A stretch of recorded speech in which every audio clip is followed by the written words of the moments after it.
2, 1.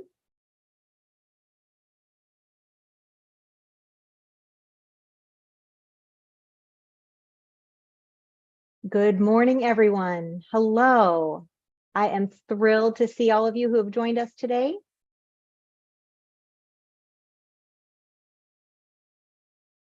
I know that it's been a long time coming for this meeting, and I'm sure you're all wondering what the latest updates are for the Language Acquisition Task Force.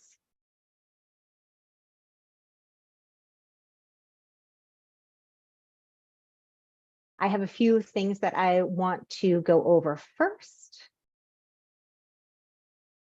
This is, hang on one moment, we're gonna, looks like we are having some technical issues. This is Ricky. It looks like PV, we're not able to see you in the live stream. We are only seeing the interpreter screen.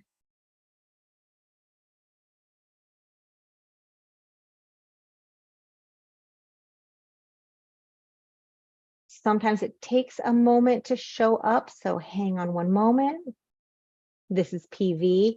Thanks for your patience while we work out some tech issues and some bugs with the live stream. This is Ricky. Again, we are still not able to see your video, PV, only the interpreter's video. This is PV. Hang on one moment. We're going to try to get that worked out here.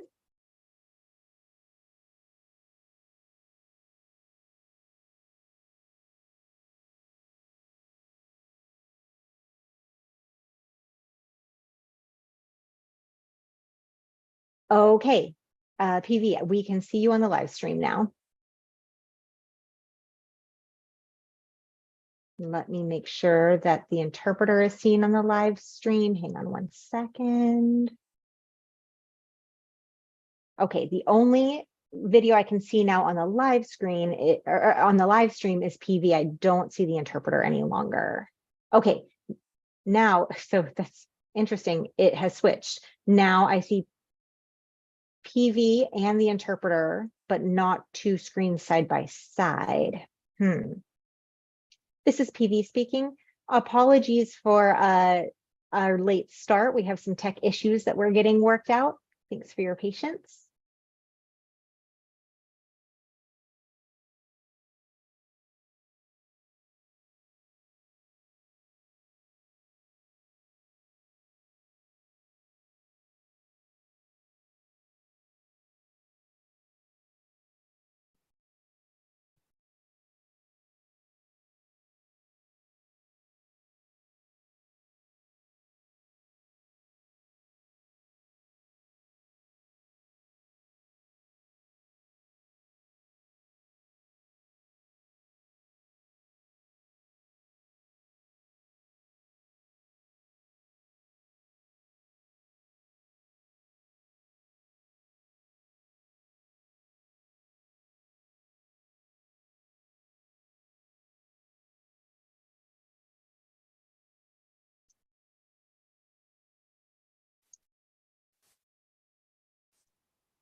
Hello again, all.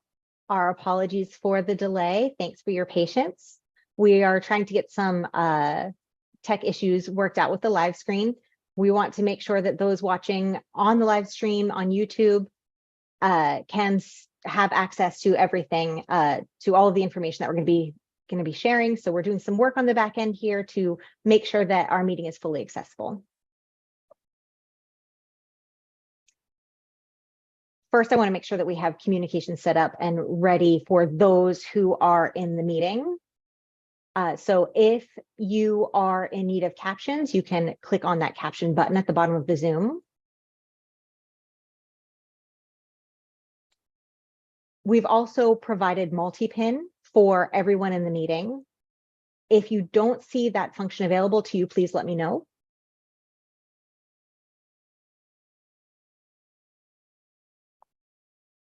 Now, for most of this process, and during this meeting, we're going to ask participants to have their cameras off. We want to make sure that everyone has clear visual and audio access to the information that's being shared. We want to make sure that communication access is set up for everyone, no matter what those accommodations are needed. For the best visual experience, I recommend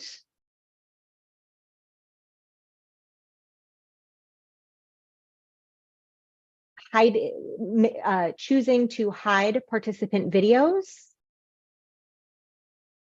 That way, the individuals who are on camera will have more real estate in your Zoom screen rather than multiple Zoom squares with names of people whose cameras are off.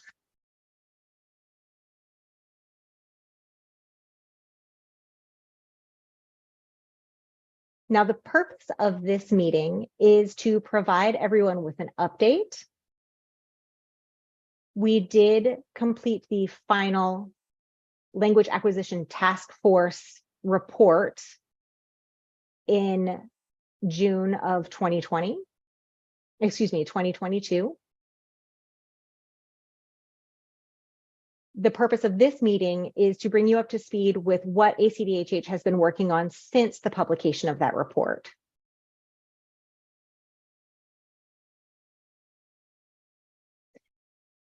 While this is a presentation, we do want to save some time for discussion because we are ready to take action. Those are the next steps. The report and the recommendations are already set in stone. Now is the time for us to figure out as a task force what that means moving forward.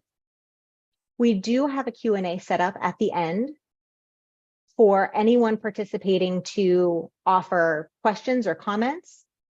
So please feel free to write down your questions and comments as we go so that you don't forget them, and hold them to the Q&A portion at the end of the presentation. There's also a Q&A button on the bottom of the Zoom screen that you can utilize. When it is time for Q&A, you are free to type your question in the chat. You can turn your cameras on and sign or speak your question. Whatever language you need to communicate that question, we are here to provide accommodations and support you in that.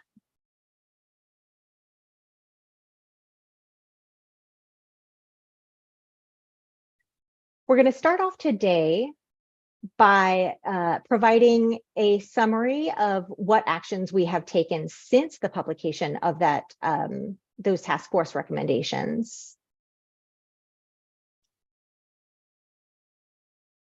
And there are several task force members who have replaced other previous members who will probably benefit from that update. So for right now, I would like to introduce Nikki Sukup. Nikki is the Arizona Commission for the Deaf and Hard of Hearing Director of Public Policy and Community Engagement. She's going to provide us with a legislative overview from the work that's been done on this task force. this is the interpreter. I can't see Nikki.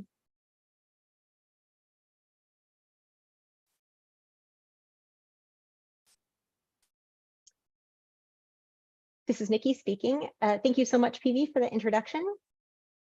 Again, yes, my name is Nikki Sukup. I'm the Director of Public Policy and Community Relations at ACDHH.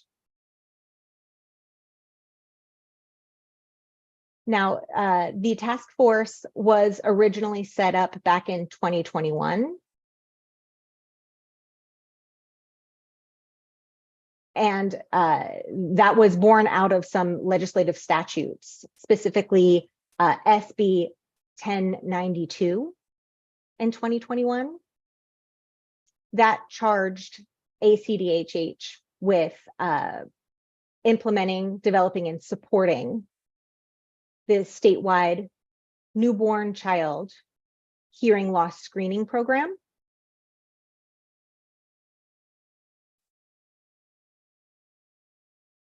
And specifically for this task force, we were tasked with developing and updating assessment standards that optimize language acquisition and literacy development for deaf and hard of hearing children. So the purpose of the task force in relation to that Senate bill was to assist the implementation of SB 1092, specifically for language acquisition. In 2022, oh, hang on a moment. Okay, thanks. In 2022, we hosted a total of, well, between February and June of 2022, we had a total of 5 task force meetings, as well as several subcommittee meetings throughout that time. That culminated in the publication of the task force final report, which was published and distributed in ASL, Spanish, and English. That was published in the fall of 2022.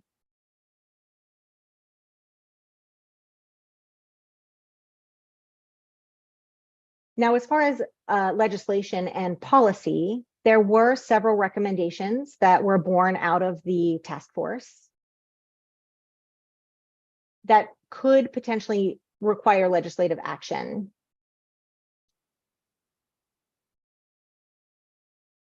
If we are not able to achieve those things at a organizational or agency level. So we are planning on pursuing legislative action if needed.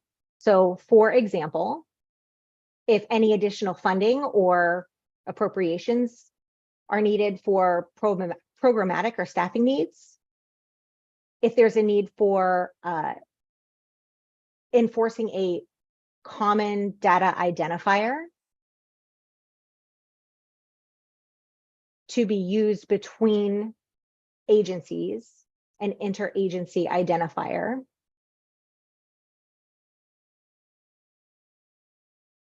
if we find there is need for additional oversight and centralization of a data repository, and establishing a statewide language assessment team and assessment requirements.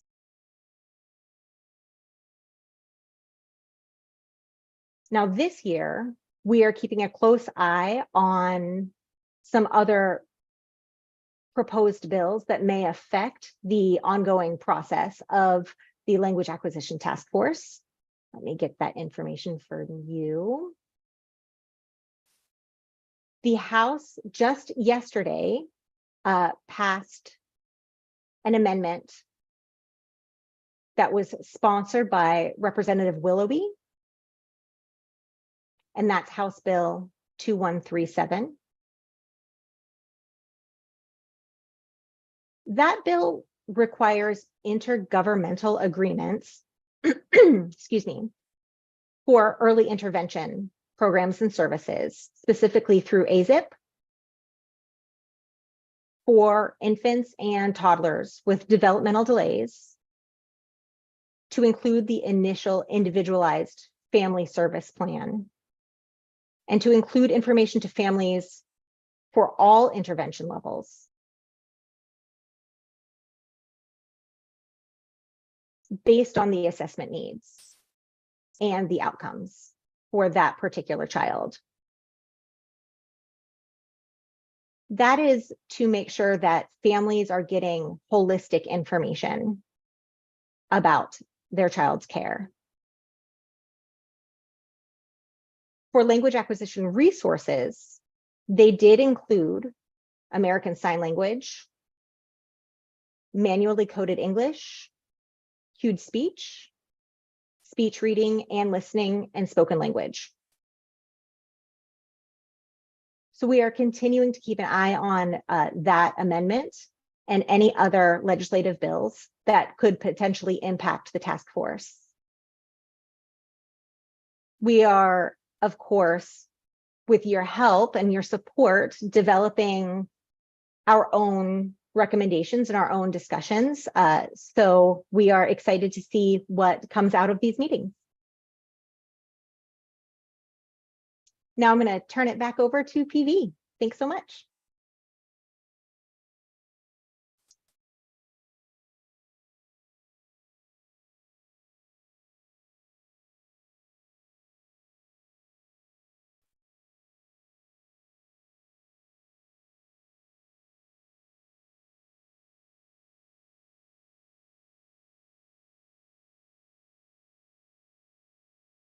Thank you so much, Nikki. We really appreciate your support and everything that led up to this point for the task force. So Nikki was mentioning that some of our legislative background and how we got to where we are. And I would like to give just a brief summary of the timeline of what happened until the report was sent out and published. So we're talking about the fall of 2022. The legislative act was approved for ACDHH. So we had a new position with funding available. And that position is called the Family Services Specialist. The Family Service Specialist, is me. You're looking at him, PV. So that position started March of 2023.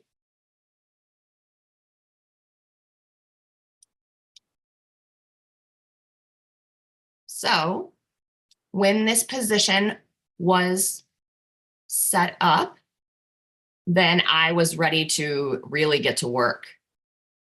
And I found some interesting things because my background, I have 10 years of vocational rehabilitation experience.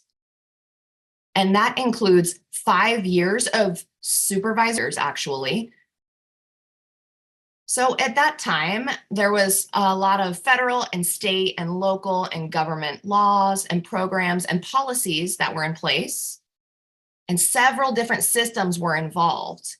So typically, I was focusing on the ages of 14 and up. And then when I joined this committee of family service specialists, this commission for ACDHH, instead of focusing on ages 14 and up, or it's now 0 to 21, 22. So I have learned a lot. I have learned how to manage my time, how to identify what's going on in the system, what's working. I'm looking at K through 12 programs, and I'm understanding that 0 to 3 based on age is a different category, and 0 to 5 based on age is a different category. So I've been doing a lot of examining and analyzing. The biggest thing that I've learned so far is that systems can be very complicated related to education. There's a lot of different stakeholders involved. It's not all just streamlined, and things have to constantly be moving and fit together to make it work. And that's a challenge, but I do really enjoy it. And I love seeing things really work out for the better of everyone.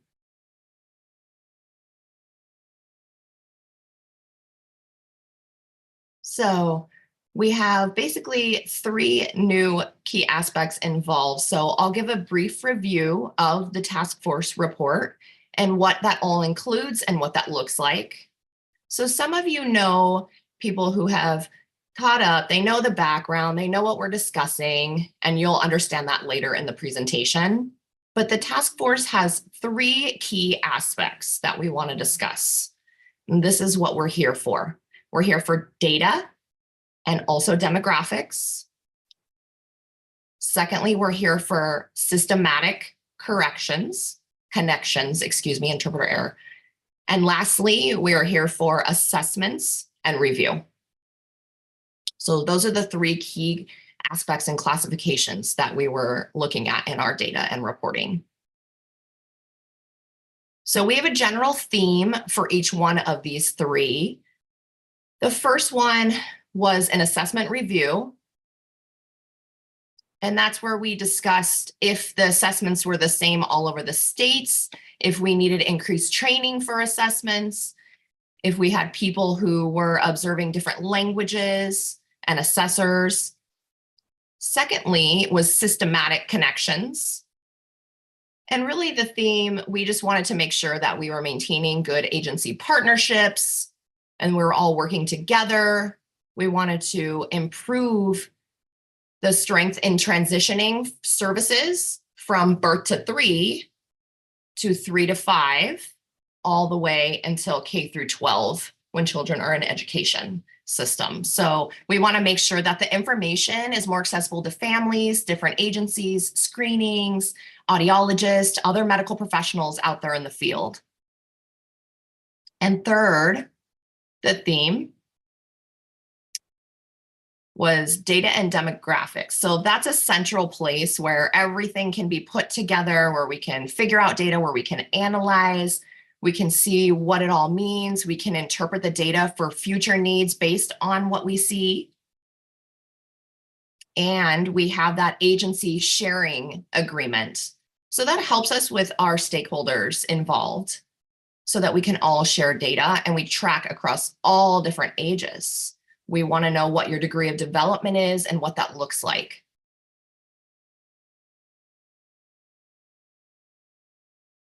So I want to tell you, I'm not going to go over each one of these recommendations. This is more of a brief description, but for data and demographics, we have 10 total recommendations from the report, from the task force.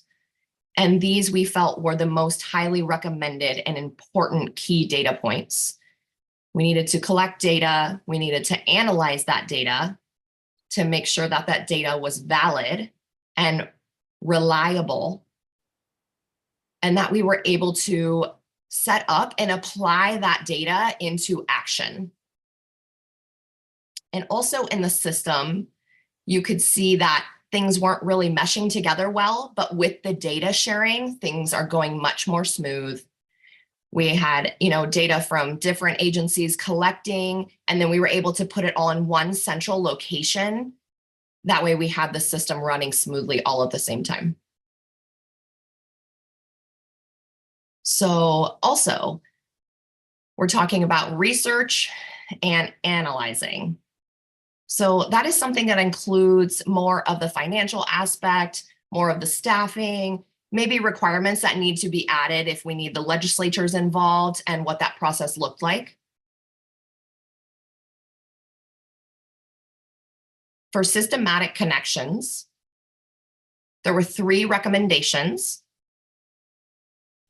And those 3 were very important. So they required medical professionals and audiologists to give unbiased information. And then also they wanted to provide options for language acquisition paths.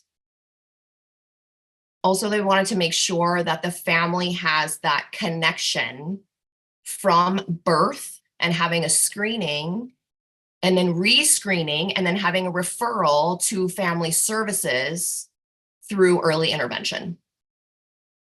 So next we would transition to 3 to 5.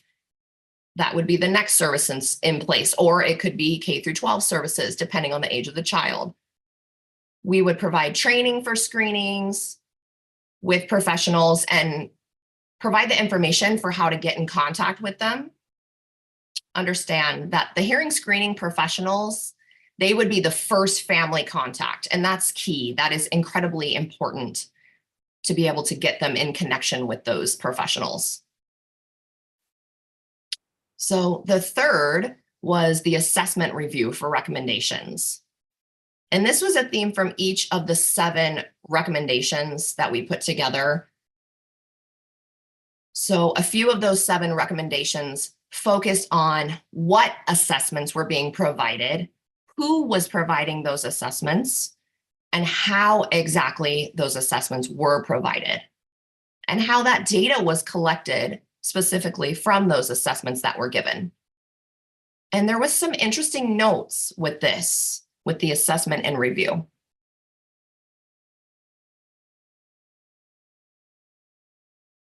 So from those 3 categories, we have a total of 20 recommendations. And of those 20 recommendations, I mean, there's a lot of work to be done to what I've been doing.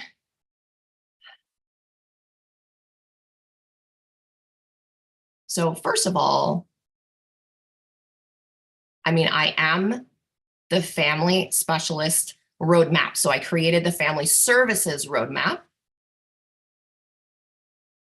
And that was a document that it was a living and breathing document that we were able to modify when we needed to, and people were able to get into this document. They could see our 5-year plan, they could see our goal, and that would align with the government and making sure that we have access to everything. So we have their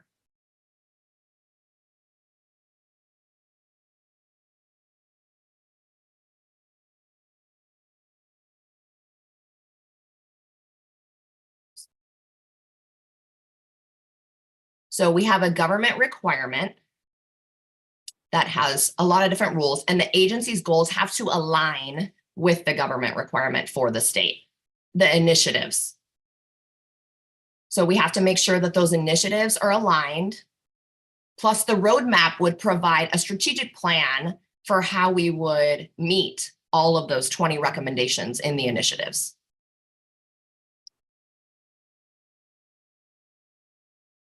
So as far as data and demographics, we went through the process of identifying internal and external stakeholders and systems that were involved.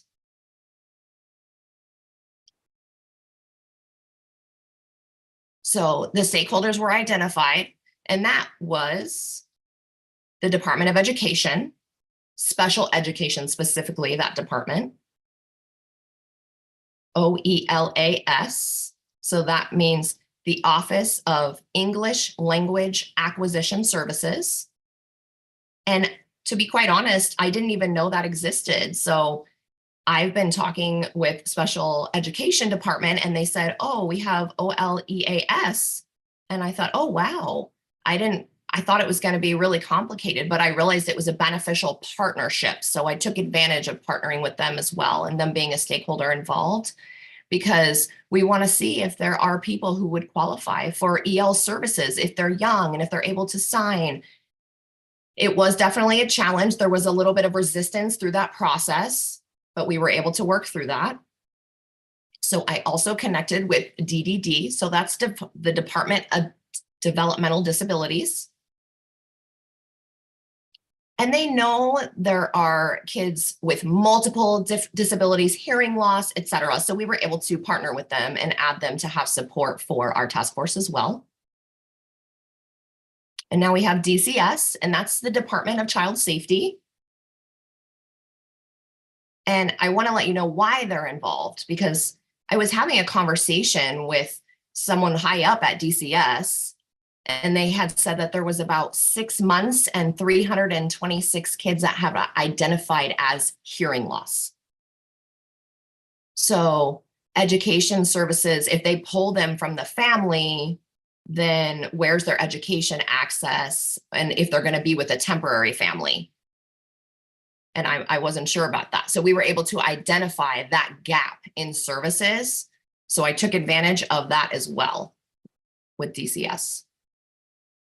And also included in the discussion was AZEIP, that's Arizona Early Intervention Program. They are a fantastic program. And we did advertisements, we did announcements, we talked with people, we found people who were available because they're the first point of academic life and development for children prior to them being ready to go into school. So that is a really key service for children.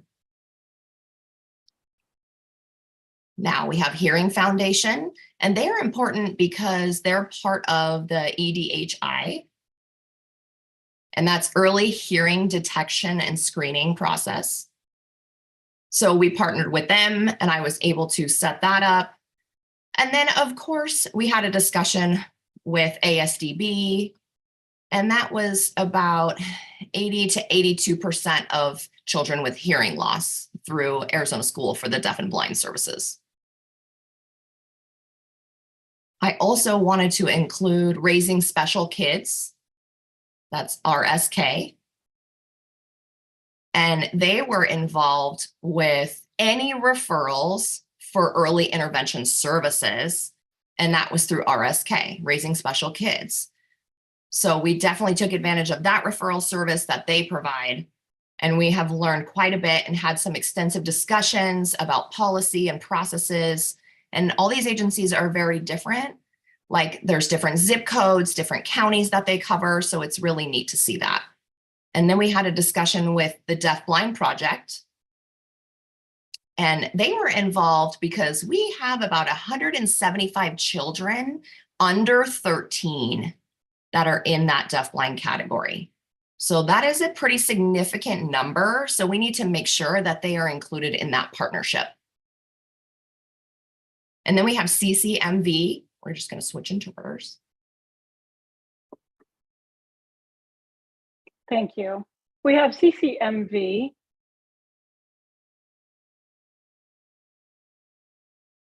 It's the cytomegalovirus that women who are pregnant can contract that virus, and that will cause a hearing loss, also cause intellectual disabilities and other developmental disabilities as well. So we partner with the Arizona CMV, where to set up a discussion to educate and provide awareness and how to prepare not only the parents, but also to help medical professionals become aware as well and be able to identify those with CMV.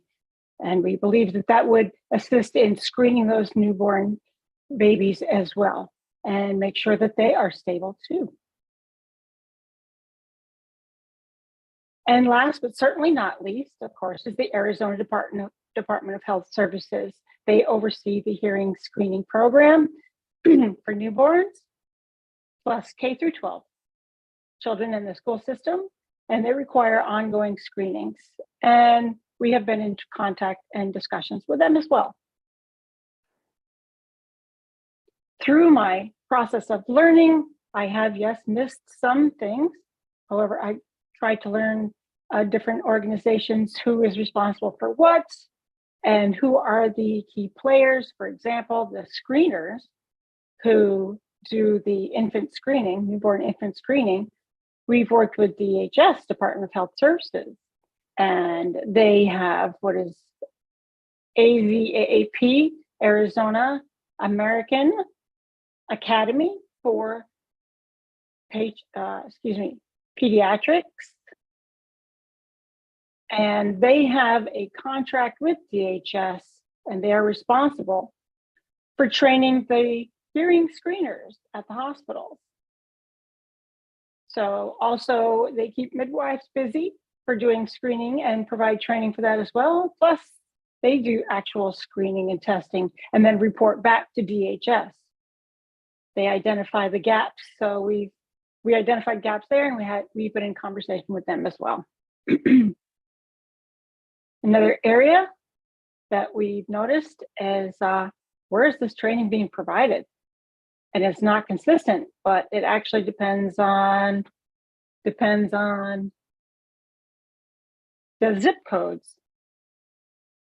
And that's interesting. What's interesting about that is that some provide training in multiple zip codes around the state. Some providers only work in one zip code, and that is all. So we do have a list of those zip codes and providers that we need to work with as well. Other areas of gaps or that's missing is data, for example. Those on 504 plans. And the Department of Education says we're not collecting information on those 504 plans. So we need to have a conversation there. And I was told that if it's a federal law or a state law, they're not mandated to comply with reporting on 504 plans. And we can't force them for the school districts to report on those 504 plans. So that requires some outside of the box thinking to see how to address that gap and see if we can't collect information on that, on those students with hearing loss who are on a 504 plan.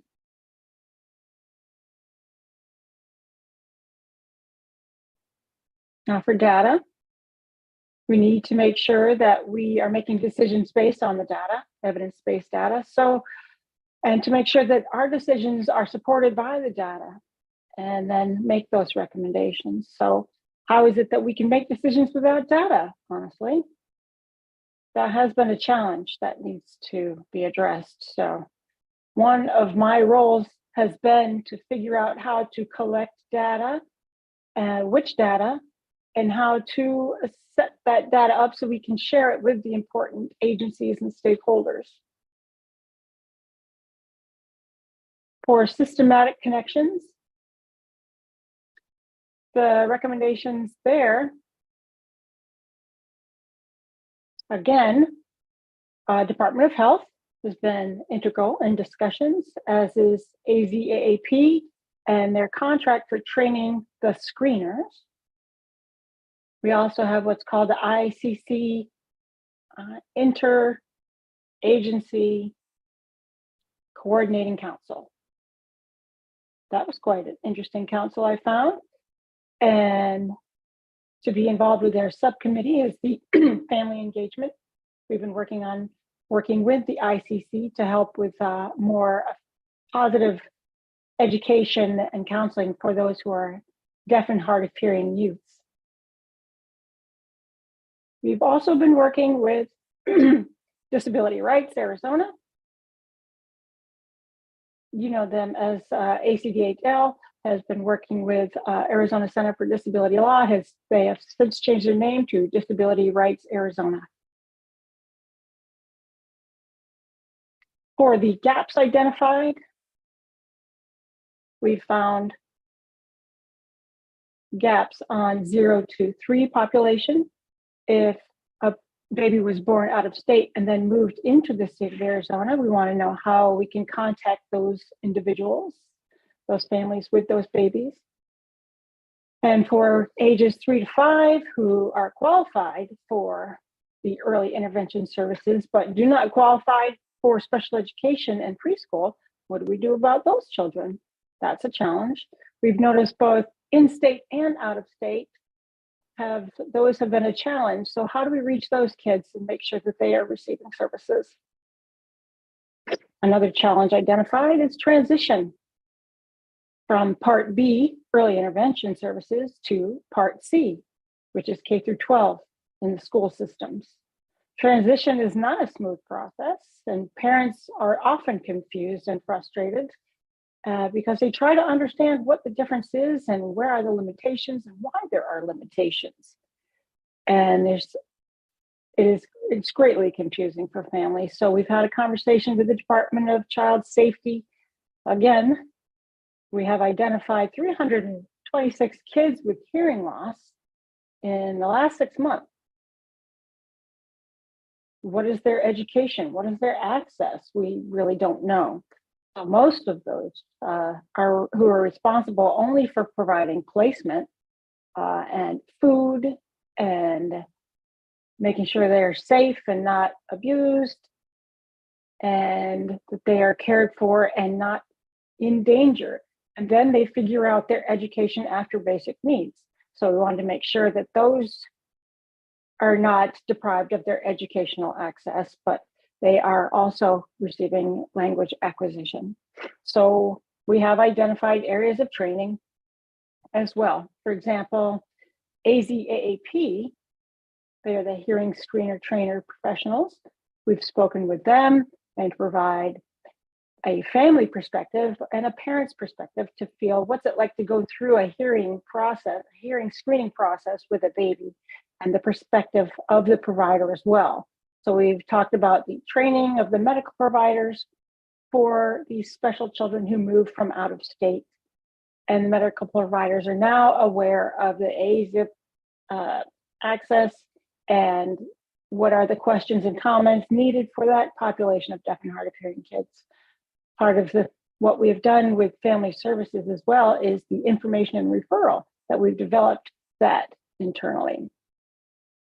By the way, if you're interested on ACDHH and what we've done with the systematic connections, we have a family services website, which is pretty interesting. There's an awful lot of parents and families, doctors who go and visit the website. And if you have not yet seen it, I encourage you to please take some time later on to check that out. And if you have any questions or comments or feedbacks regarding the website, please email me and let me know. For assessments review. Now, identifying assessments has been quite interesting. And we're going to take just a moment to switch out interpreters for Jen. Thank you. So for assessments review, we need to figure out what that looks like and who is making those determinations and how we are establishing those. I just learned on Monday, thanks to Robin. Robin informed me, and I wasn't aware of that. So we have what is called Teaching Strategy Gold, GOLD. That used to be mandated by ADE, the Arizona Department of Education. It is no longer mandated. They have changed that to a new collection of assessments, and that new process is called Child Outcome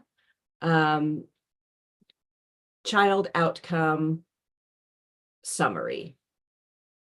So COS. Now, I was not familiar with that, so I still have some research to do on that to find out what that looks like and what that process is. I'm in discussion with ADE and other departments to figure out what that looks like and develop a plan from here. Also, I've been in discussion with Raising Special Kids, RSK, and what their process looks like as well for children's outcomes from 0 to 3. We've been in discussion with them on that. And for assessment data access, you know, what do we do? How do we collect that information? And it is a perfect timing, actually, because the State Board of Education just recently decided to establish a time review assessment, a longitudinal assessment to figure out that information. And that is fantastic. And I am happy to participate. I have volunteered for that. I was not selected. However, I do have, I know several people who I have already reached out to, contacted for some advocacy for the deaf with hearing loss, for some educational assessments. I've also been going to what's called various ad hoc committees. So they are aware of my perspective, my position here with the agency, and we need appropriate assessments for the deaf and hard of hearing kids. They need to be accessible and they needed to be included from the language acquisition perspective. So that is an ongoing ad hoc committee, and we are supporting that process and making sure that those assessments are considered and appropriate. We have also identified, oh, thank you, Lenka. Do you mind holding on till the end, please, for your question. You can just type that in the Q&A in the chat if you don't mind, Linka. So with that being said, we are also discussing assessment providers. Who are the people who are providing the assessment? How are they providing them? And how are those decisions being made? And that has been a big challenge. For example, early intervention, they were assigning assessors based on zip code, as I mentioned previously. It was not standardized. Maybe they knew, maybe they didn't appropriate assessment, maybe they didn't. Some assessments might not have been appropriate for specific kids with hearing loss as well as other multiple disabilities. So maybe those other disabilities weren't identified, for example, deaf-blind or low vision. So that has also been a challenge. Also, another challenge that we are addressing is each school district has their own independent, they make their own independent decisions about who are going to be providing their assessments. There's 15 counties, and that means that there are a total of more than 600 school districts in these counties. And when you include charters, that's quite a bit. That is a lot, and it's a big difference. And so a way to provide assessments is, it's going to be interesting.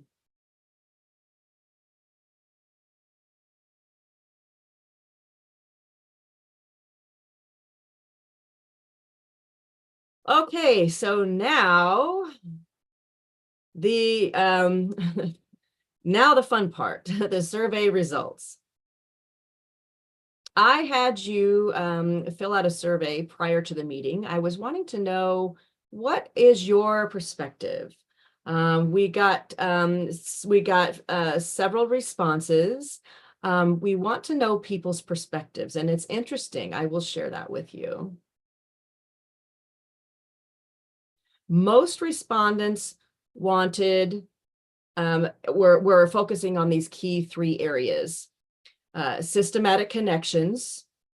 They should be, from our agency, that should be a priority for us.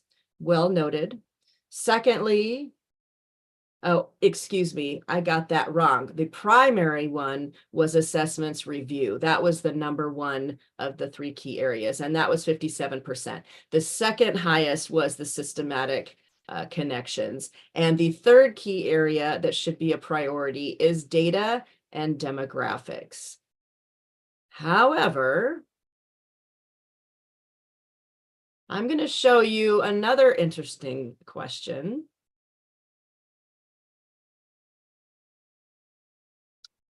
So you selected the top 5 recommendations of which agency should be the priority. The #1 top response was what?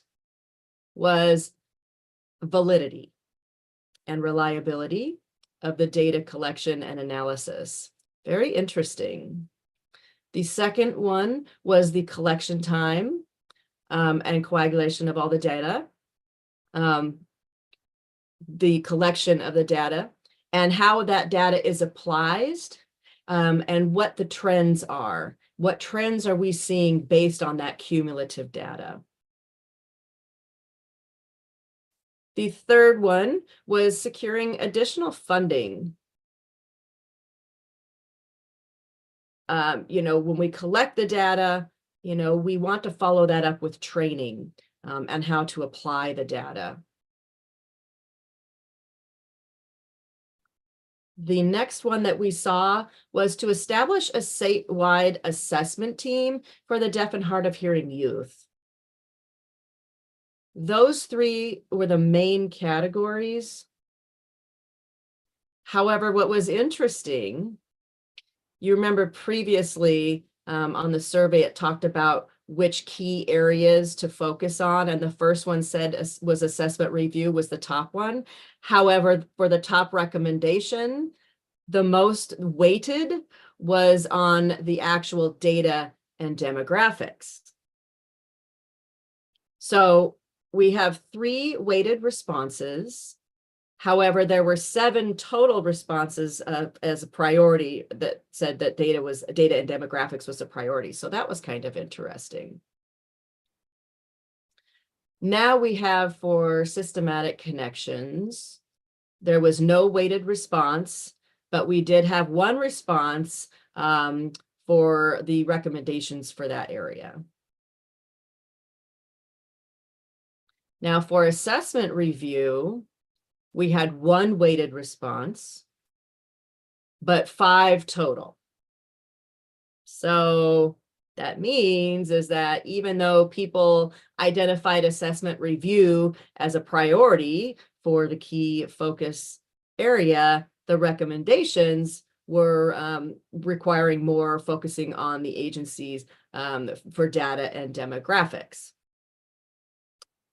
And, you know, that is, I have set up a roadmap because this is key. To make good decisions, you have to have the data.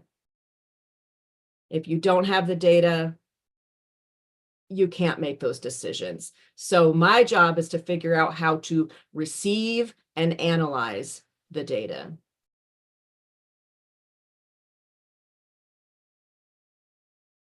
So part of the purpose for this presentation was to show you what ACDHH has been working on behind the scenes.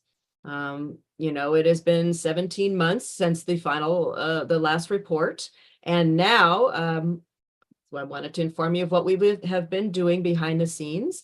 Plus my role is also to include time to focus on providing support and information referrals for family who reach out to us. And so I have been working on this project.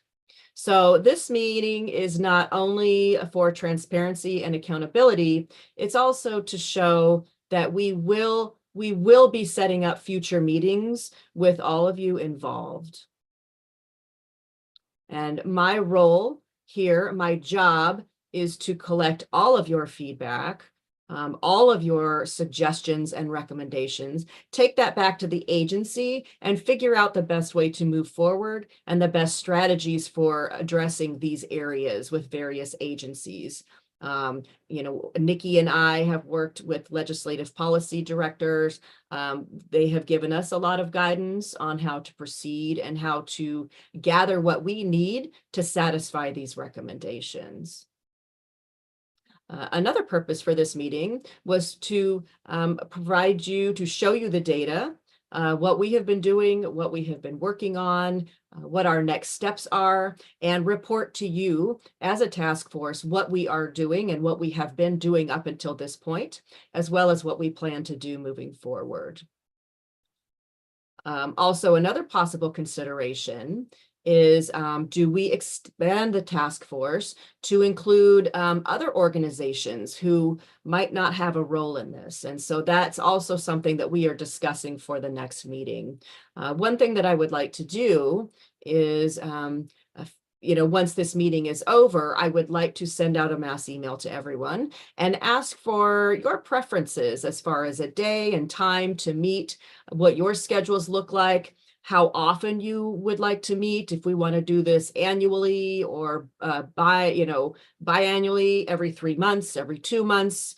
We are open to that. So the information you give us, the task force will make a decision on the frequency of meetings. Then we can get those meetings set up and talk about the data and discuss what to do moving forward. So also, I would like to include a future task force discussions, as I mentioned previously, to consider if we need to bring in new members, new representatives, new stakeholders who have not yet been involved with the task force up until this point. And so that completes my portion of what I wanted to tell you. Now we will go ahead and take some time for Q&A. Please remember that these are actions We want to focus on what we can do now, what we can do as our next steps. And of course, what the task force can be doing, how we can collaborate, how we can make decisions for future meetings. So based on the information that I have shared with you, the data that I have provided to you, does anyone have any questions, concerns, or considerations for me? If you do, please, you can either come on camera, or if you prefer to use your voice, you can raise your hand and I will call on you and recognize you. But please wait until you are recognized and then we will move forward, because I just want to make sure we have interpreters working here, voicing and signing. So I want this to be a smooth process for communication. So does anyone want to be the first person to ask a question? Please go ahead.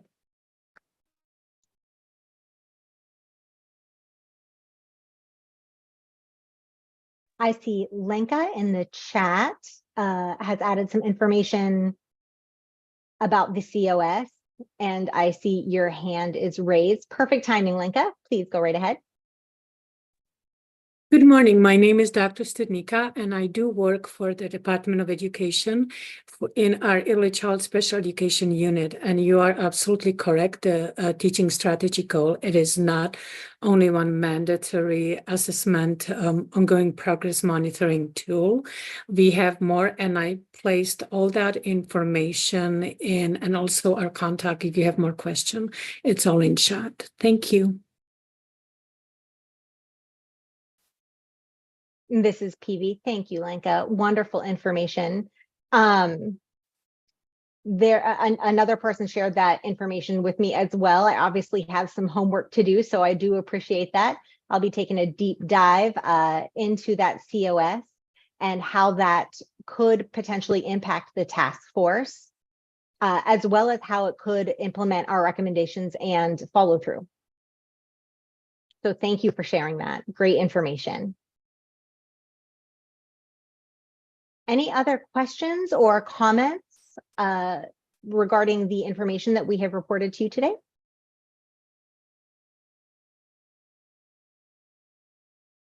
Don't be shy. This is your task force, your time to have your voices heard. I see Annie. Hi, this is Annie Converse with the Arizona Early Intervention Program. I was just curious if you had more information about House Bill 2137 and if the commission is taking a stance on that.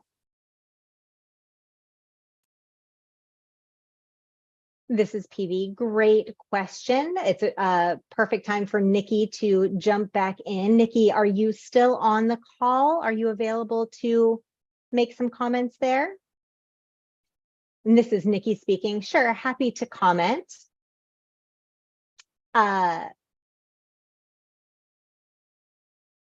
DES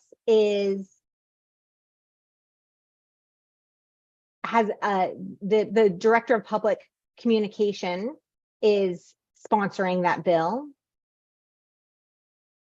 and did speak shortly yesterday during the legislative session. We are in favor of that bill here at the commission. We think that it is important for children to have access to language and that parents should have the information regarding all of the possible modalities for language acquisition. So making sure that that information is whole and complete when it's presented to parents rather than focusing on one modality or another, I think is important. There were parents that made comments yesterday regarding the various options for children in language development. And that's something that I did share with PV. I thought that that would be very impactful for the task force. So we're definitely following along with that bill. This is PV. Thanks, Nikki. I'm wondering if you don't mind, would you be able to give a brief summary of ACDHH's perspective, excuse me, regarding that bill? If you want to type something out, I would be happy to share that with the task force members. This is Nikki. Sure, happy to. This is PV.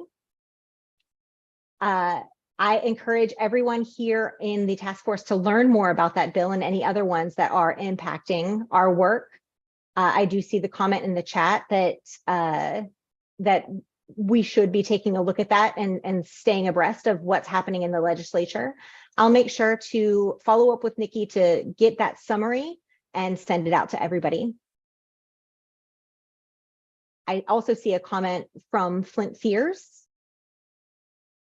He's saying that he's really appreciating the teamwork and the collaboration, that this is the only data reporting on this issue, and that he's looking forward to that next step. So Flint, thank you so much for that comment. If you have any questions based on what we've shared today, Flint, we'd love to hear it.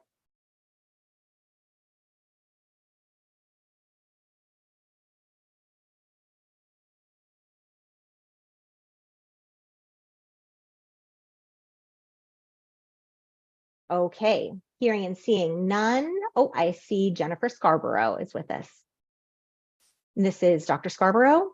What are our next steps?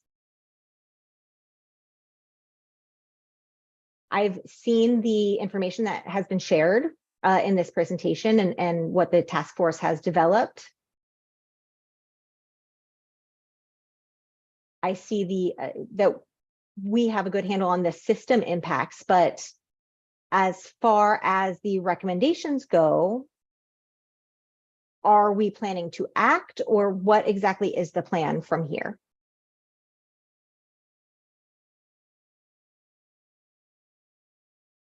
This is PV. Let me pull up my notes here.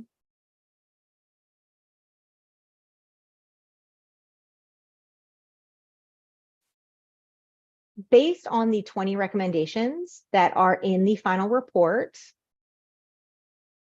after reviewing those and having some discussions, we have looked into what we actually have the authority to address. And it is a challenge.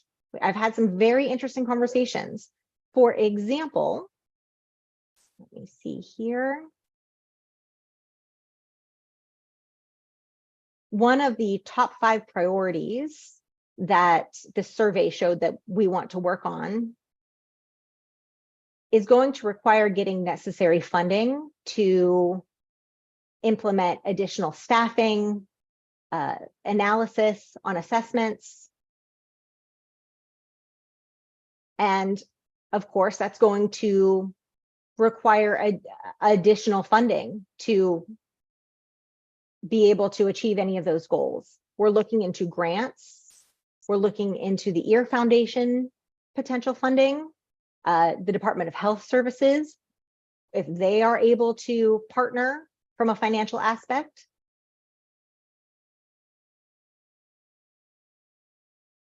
Another perfect example, one of those top 5 priorities under the assessment review category is to set up a statewide assessment team for all deaf, hard of hearing youth in Arizona, regardless of educational placement. It's a wonderful recommendation that we have been discussing at length here. At ACDHH, unfortunately, we don't have the legislative authority to implement something like that. That means we would have to discuss further with Nikki and potentially with the legislature to figure out how to best address that need. There's been a lot of internal strategizing, a lot of discussion into identifying exactly what we need, and then if legislative action is needed, that falls onto Nikki's plate for a little bit more work to do liaising with the legislature.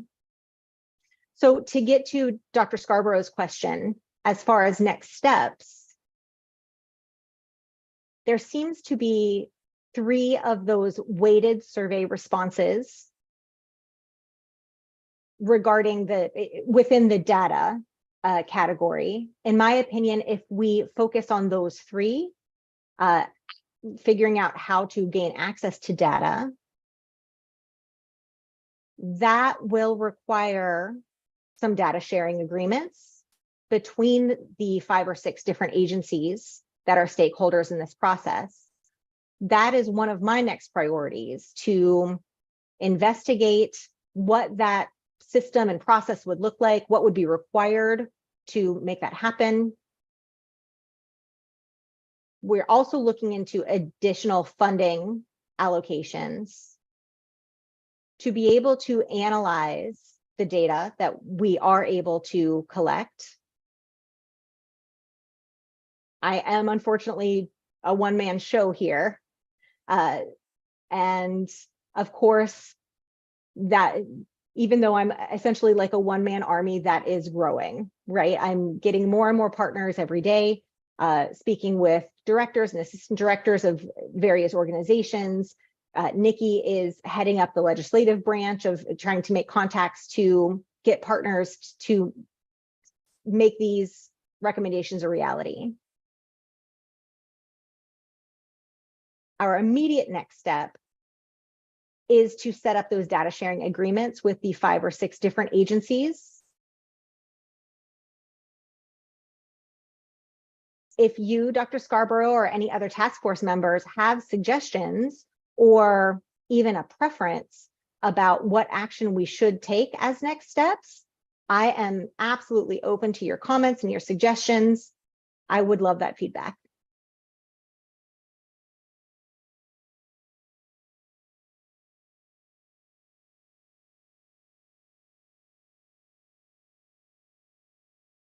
Any other thoughts, comments, questions related to the information shared today?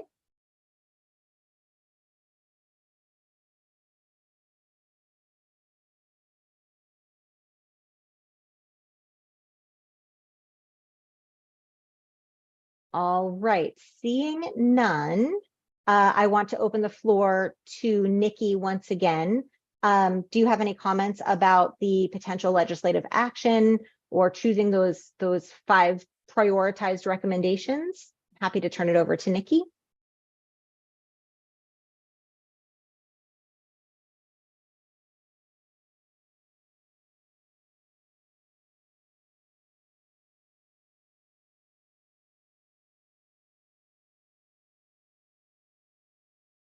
I do see a question in the chat from Kendra.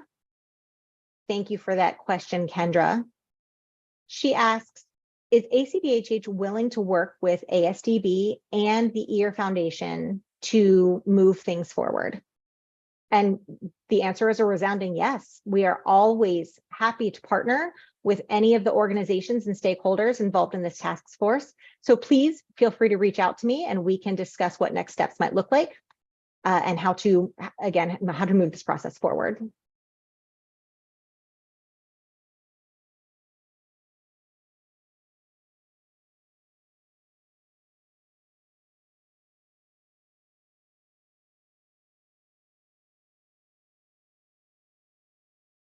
Any other questions, comments, concerns about the information today?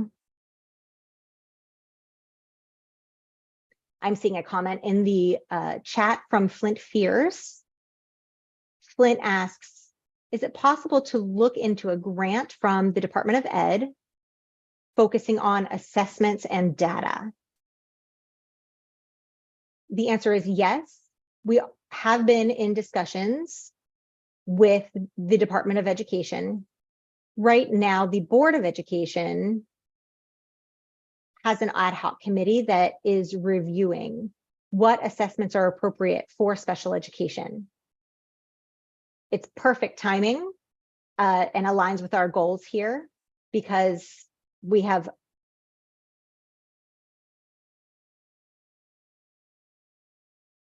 they have not updated those assessments for 30 years.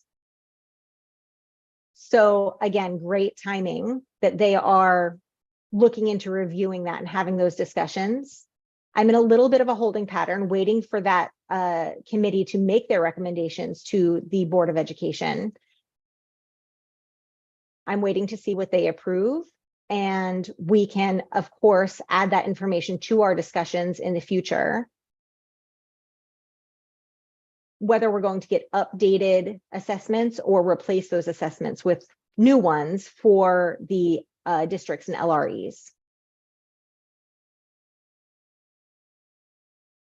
Right now, of course, it's a waiting game. I'm watching that committee very closely.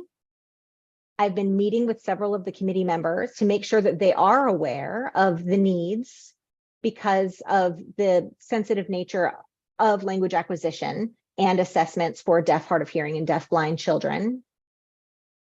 So we're making sure that we are being heard by members of that committee and that we are part of that process.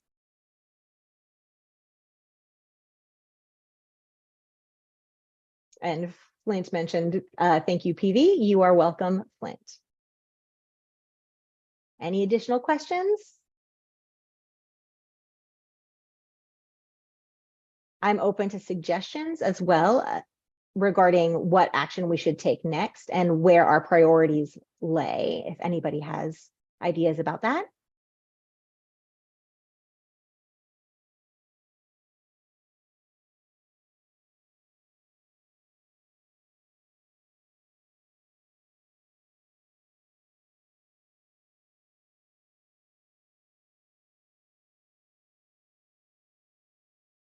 And we're going to switch interpreters.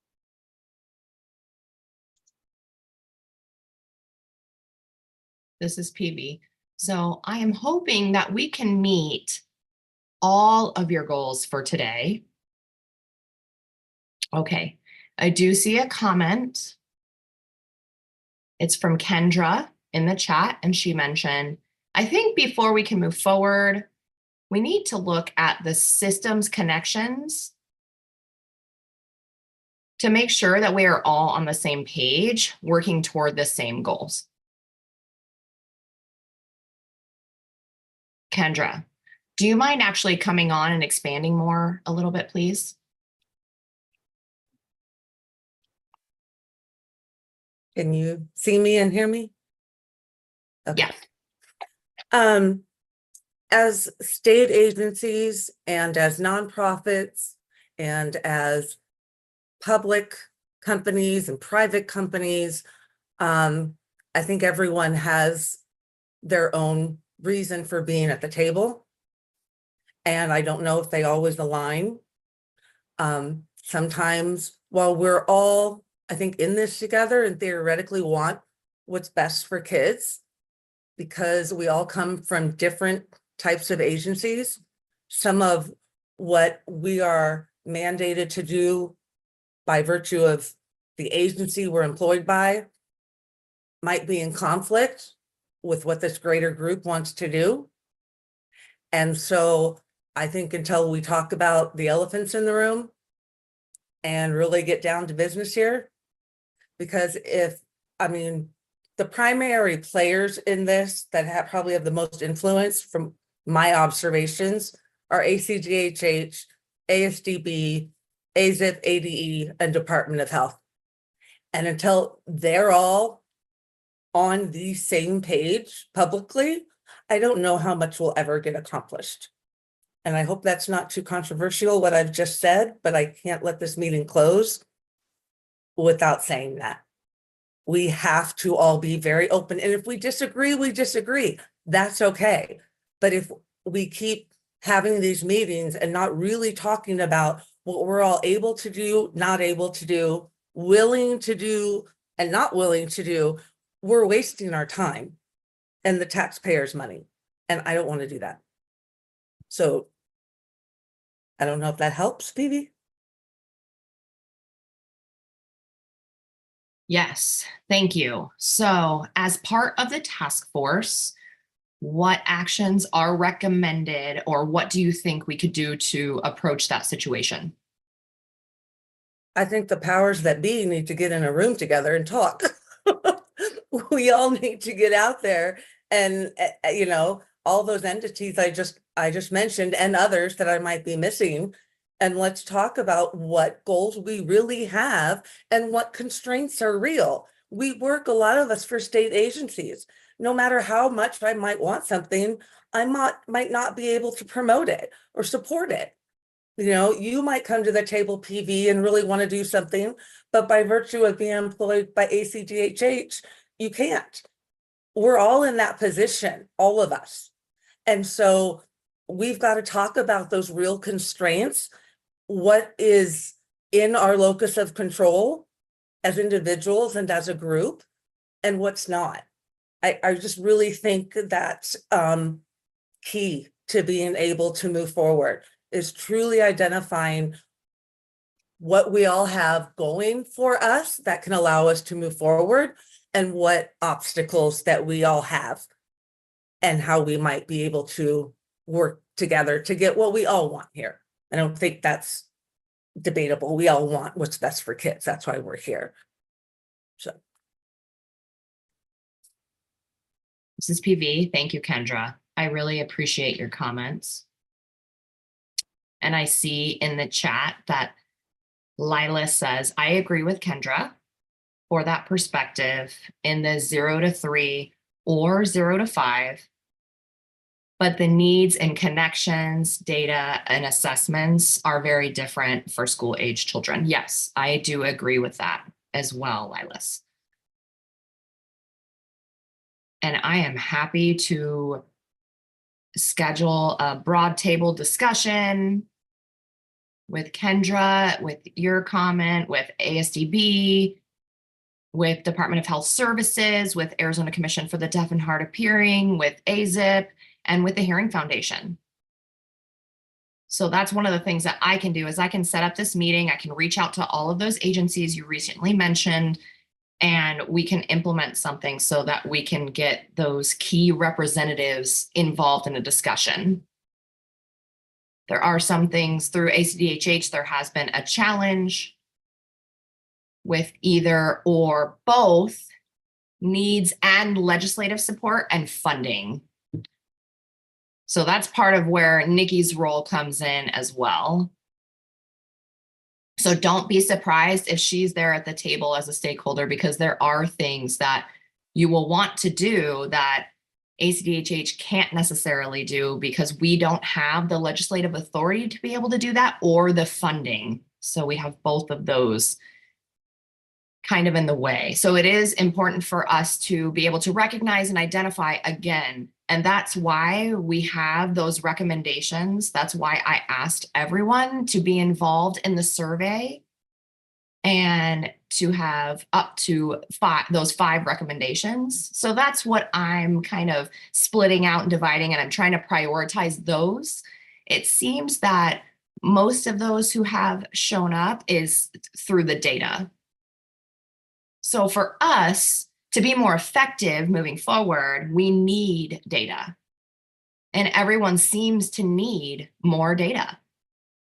And that's just my one priority in this situation, specifically for action, and to be able to figure out how we can get that data so that everyone involved in the task force is able to look at it and make good, valid, and supported decisions moving forward. So that's on my to-do list today. Now I will make sure to implement and set up that meeting with those 5 agencies and get us all together in discussions about this. If there are any other comments or questions for me specifically based on information sharing today, now's your time.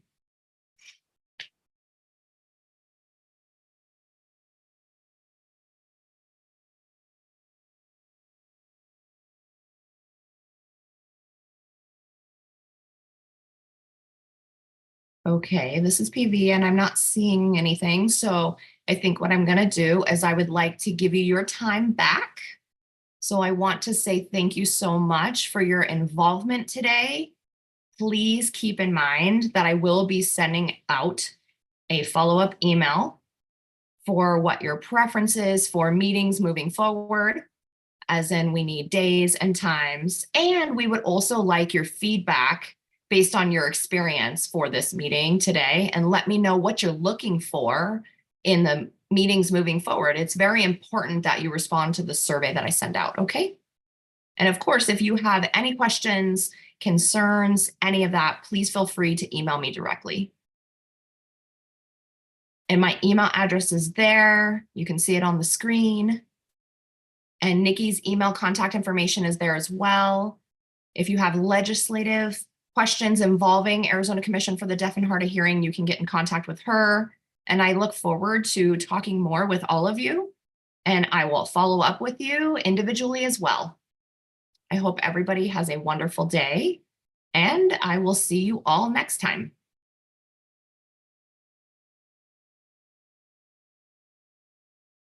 And interpreters and CART, please stay, but everyone else is able to take off. Thank you so much. Bye.